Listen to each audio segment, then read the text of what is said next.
अस्सलाम वालेकुम। मैं उम्मीद करदी तुम सारे ठीक होंगे। अल्लाह तुहानू ठीक रखे ते असीं भी ठीक ठाक आ। मैं देन लगी बकरियां थले बोकर, बहुत गंद वज्जा पिया वा ते बोकर लगी होंदियां।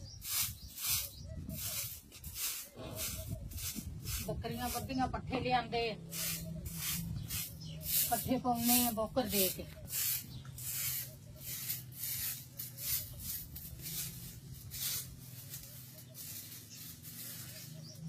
मां दी वीडियो लाजमी देखो, सपोर्ट करो ज्यादा तो ज्यादा।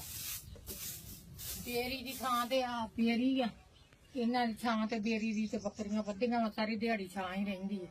जदों इधर नूं परछावां आवे उदों माड़ी जी धुप आउंदी है।